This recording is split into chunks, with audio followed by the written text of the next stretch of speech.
अस्सलाम वालेकुम viewers, welcome back to my YouTube channel. तो कैसे हैं आप सब? वेलकम करती हूँ आपको अपने यूट्यूब चैनल पे। आप देख रहे हैं लाइफ विद निम्रा। तो जी, आज का जो व्लॉग है वो बहुत ही ज़बरदस्त होने वाला है। जैसा कि मैंने इंस्टाग्राम पे स्टोरी मेंशन की थी कि न्यू व्लॉग जो है वो बहुत जल्द आएगा और बहुत सारे व्यूवर्स को मेरे इस व्लॉग का वेट है। तो अगर अभी तक आपने मुझे इंस्टाग्राम पे भी फॉलो नहीं किया हुआ तो मुझे जल्दी से इंस्टाग्राम पे भी फॉलो कर लें। इंस्टाग्राम की आईडी नीचे मेंशन है, यहाँ से जाके आप लोग मुझे इंस्टाग्राम पे फॉलो कर सकते हैं। तो यहाँ पर जो है वो मैंने बैग निकाल लिए थे क्योंकि मुझे बैग पैक करने थे और उसके बाद मुझे निकलना था एयरपोर्ट के लिए। तो जी, मैं घर से निकल चुकी थी। यहाँ पर सुबह सुबह का टाइम था। मेरी फ़्लाइट जो थी वो 10:30 बजे की फ़्लाइट थी, लेकिन बोर्डिंग टाइम जो था वो 7:30 बजे स्टार्ट होना था। तो इस वजह से मैं सुबह सुबह घर से जल्दी निकली थी ताकि बोर्डिंग टाइम से पहले जो है वो मैं एयरपोर्ट पहुँच जाऊँ, ताकि मुझे नेक्स्ट जो है वो कोई मसला ना हो।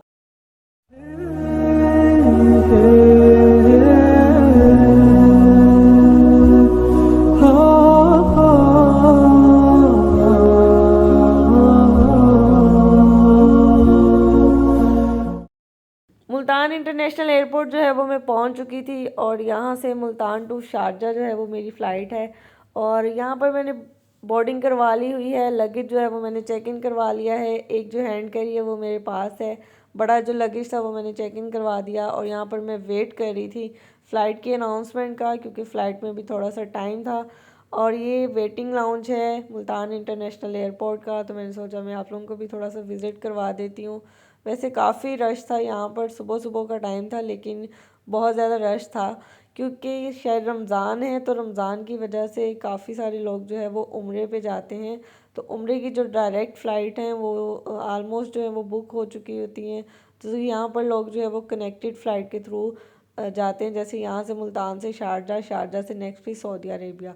तो अल्लाह ताला सबकी उम्रा जो है वो कबूल करें। तो यहाँ पर हमारी बोर्डिंग क्लियर हो चुकी है।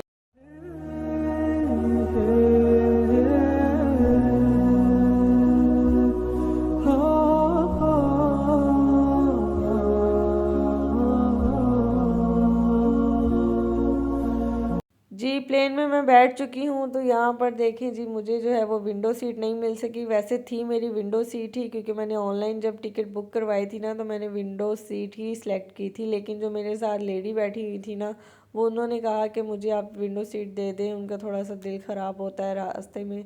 तो मैंने उनको विंडो सीट दे दी कि चलें आप विंडो सीट ले लें, लेकिन मैं व्यूज़ कैप्चर करूँगी। तो उन्होंने कहा कि आप बिल्कुल कर सकती हैं, मुझे कोई मसला नहीं है। तो इस वजह से फिर मैंने विंडो सीट उनको दे दी कि चलें, उनका दिल ख़राब होता है तो वो विंडो सीट वाली साइड पे जो है वो बैठ जाएँ।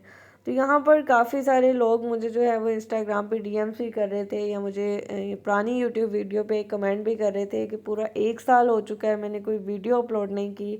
तो बेसिकली मैं आप लोगों को बताती चलूँ, जैसे कि मेरे लास्ट व्लॉग से आपने देखा होगा कि मेरी शादी की तैयारियां चल रही थी। शादी की तैयारियां भी चल रही थी, साथ साथ जो है वो मैं अपनी जॉब को भी टाइम दे रही थी, क्योंकि तब मेरी जॉब भी स्टार्ट हो चुकी हुई थी। उसमें भी काफ़ी हेक्टिक रूटीन थी, 9 to 5 की जॉब करना, फिर बाकी सारे काम साम भी देखना। तो इस वजह से जो है वो मैं यूट्यूब को कंटिन्यू नहीं कर सकी। तो रिसेंटली मार्च 2023 में जो है वो मेरी शादी हो चुकी थी। और अल्हम्दुलिल्लाह से 1 साल हो चुका है मेरी शादी को। और पिछले 1 साल में इंसान जो है वो जब एक नई लाइफ स्टार्ट करता है, एक नए घर में जाता है, तो उसको थोड़ा एडजस्ट होने में टाइम लगता है। इसी तरह मुझे भी थोड़ा टाइम लग रहा था एडजस्ट होने में और चीज़ों को समझने में, देखने में। और कुछ मसरूफियात भी ऐसी हो चुकी थी कि जिनकी वजह से मैं कंफर्टेबल नहीं थी कि मैं अपना जो यूट्यूब जर्नी है उसको साथ साथ लेके चल सकूं। तो मुझे काफ़ी टाइम लग गया इस चीज़ को सोचने में, समझने में कि मुझे यूट्यूब दोबारा से स्टार्ट करना चाहिए या नहीं करना चाहिए। तो एनी हाउ जी, कंटिन्यू करते हैं आज की वीडियो पे। तो यहाँ पर मैं आप लोगों को दिखा रही थी कि बहुत ही मज़े का व्यू था। बिल्कुल ऐसे लग रहा था जैसे बादल के ना हम लोग बिल्कुल नीचे चल रहे होते हैं। इतना ही ज़बरदस्त व्यू था ना कि मेरा दिल ही नहीं कर रहा था कि मैं मोबाइल रखूं, और बस मुझे लग रहा था मैं वीडियोस जो है ना वो कैप्चर करती रहूं। लेकिन जो है वो सुबह सुबह का टाइम था, और आपको पता है जैसे रमज़ान है तो हम लोग मोस्टली सहरी के बाद ही सोते हैं, सबकी यही सेम ही नेचर होती है। तो मेरी भी वही आदत बन चुकी हुई थी कि सहरी के बाद सोना है। और यहाँ पर जो है वो बिल्कुल मैं आज सहरी के बाद सो ही नहीं सकी, और मुझे रास्ते में नींद भी आ रही थी, लेकिन प्लेन का शोर भी था और थोड़ा आवाज़ें भी आ रही थी लोगों की, इस वजह से मैं सो भी नहीं सकी। लेकिन अल्हम्दुलिल्लाह से सफ़र जो है वो बहुत ही ज़बरदस्त गुज़रा।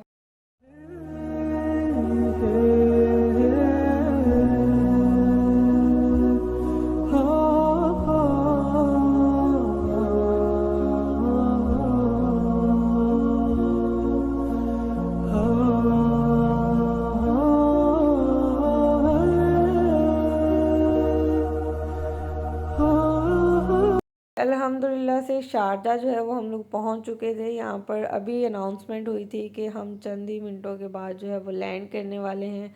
तो यहाँ पर नीचे जो है वो सारा ये शारजा का सिटी था जो मैं आप लोगों को दिखा रही थी।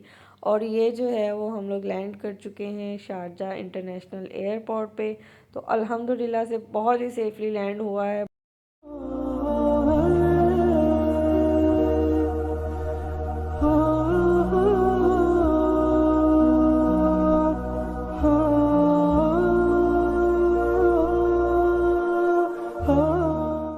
जी, शारजा में पहुंच चुकी थी। यहाँ पर मैं एयरपोर्ट एंटर हो रही थी, शारजा इंटरनेशनल एयरपोर्ट। तो यहाँ पर ना एयरपोर्ट एंटर होते हुए जैसे ही हम लोग रनवे से उतर के एयरपोर्ट एंटर हुए ना, पूरे एयरपोर्ट पे मैं आपको बताऊँ यहाँ पर इतना ही ज़बरदस्त फ्रेगरेंस, वो एक अरेबिक नोट्स होते हैं ना, जैसे बस मस्की से और वुडी से नोट्स होते हैं, बिल्कुल वो वाले नोट्स थे। जो शायद इन्होंने बखूर चलाया हुआ था, या अरेबिक जो कल्चर है जिसका वो ऊद या बखूर वगैरह इस तरह वो चलाते हैं। तो यहाँ पर जो है वो मैं इमिग्रेशन क्लियर करवा के आ चुकी थी, और उसके बाद मैंने अपना लगेज क्लेम किया। तो यहाँ पर मैं जा रही थी एयरपोर्ट से बाहर। तो मैंने कहा जाते जाते आप लोगों को एक दफ़ा शारजा इंटरनेशनल एयरपोर्ट भी दिखाती जाऊँ। और यहाँ पर जो है वो अभी मैंने एग्ज़िट करना है। बाहर जो है वो मेरे हस्बैंड आ चुके हैं मुझे भी रिसीव करने के लिए।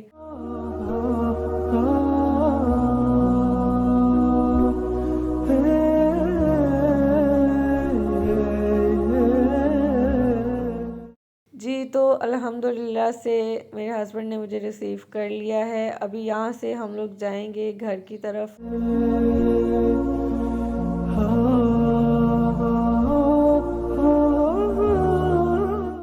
अभी हम जा रहे हैं घर की तरफ। घर जो है वो हमारा अल-दैद सिटी में है, जो कि शारजा का ही एक सिटी है। जैसे कि आपको पता है यूएई की डिफरेंट स्टेट्स हैं, दुबई, शारजा, अजमान, इसी तरह शारजा का एक सिटी है अल-दैद, जहाँ पर मेरे हस्बैंड जो है वो रहते हैं।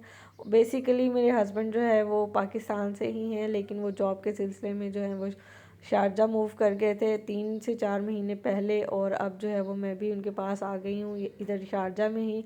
तो यहीं से अब जो है वो आपको मज़ेदार मज़ेदार से व्लॉग जो है वो देखने को मिलेंगे।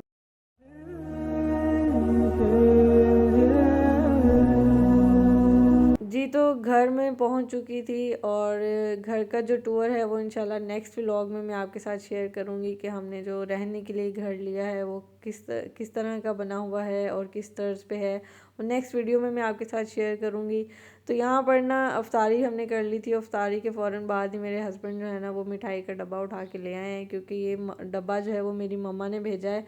मियाँ चन्नू की, जो कि मेरे पुराने व्यूवर्स हैं उनको पता होगा कि मैं मियाँ चन्नू से बिलोंग करती हूँ। और ये चन्नू की बहुत ही फेमस स्वीट है, खुशी स्वीट्स एंड बेकर्स, जिनकी मिठाई बहुत ज़्यादा मशहूर है, गुलाब जामुन और जो है वो बर्फ़ी वगैरह। तो यहाँ पर जो है उसकी काफ़ी अच्छे से जो है ना वो पैकिंग उन्होंने की हुई थी, क्योंकि मुझे था कि रास्ते में ना गिर जाए और मेरे कपड़े ना ख़राब हो जाएं। वैसे मैं इसको हाथ में पकड़ना चाह रही थी, लेकिन एयरपोर्ट पे आते हुए ना मैंने इसको अपने हैंड कैरी में डाल दिया था, जिसकी वजह से मुझे डर था कि कहीं मेरे कपड़े ना ख़राब हो जाएं, या फिर जो है वो मिठाई जो है वो ना ख़राब हो जाए, मतलब गुलाब जामुन जो है वो डी शेप ना हो जाए। तो यहाँ पर मेरे हस्बैंड ने इतनी जद्दोजहद की सिर्फ मिठाई के लिए, क्योंकि उनको मीठा इतना ज़्यादा पसंद है ना कि जितना भी हो उनके लिए कम होता है। तो मम्मा ने स्पेशली ये उनके लिए भेजा है, और वो उन्होंने आते ही डब्बा खोला है कि मैंने सबसे पहले मिठाई खानी है। और ये देखिए यहाँ पर जो पहला गुलाब जामुन उन्होंने निकाला है वो बेचारा डी शेप हुआ हुआ था, लेकिन कोई बात नहीं, खैर है, हमने खुद ही खाना है। से अभी मैंने अनपैक कुछ भी नहीं किया, बस जो ख़राब होने वाली चीज़ें थी उनमें से मिठाई का डब्बा था, और एक गजरेला था जो मेरी मदर इन लॉ ने भेजा था मेरे हस्बैंड के लिए, वो मैंने डब्बा निकाल के फ्रिज में रखा है। और उसके अलावा बाकी सारी चीज़ें भी वैसे ही पड़ी हैं। इंशाल्लाह जैसे जैसे मैं घर सेट करूँगी वैसे वैसे आपके साथ व्लॉग जो है वो कंटिन्यू रखूँगी। तो यहीं पे करते हैं आज का व्लॉग एंड। अपना बहुत सारा ख्याल रखिएगा, दुआओं में याद रखिएगा। अल्लाह हाफिज़।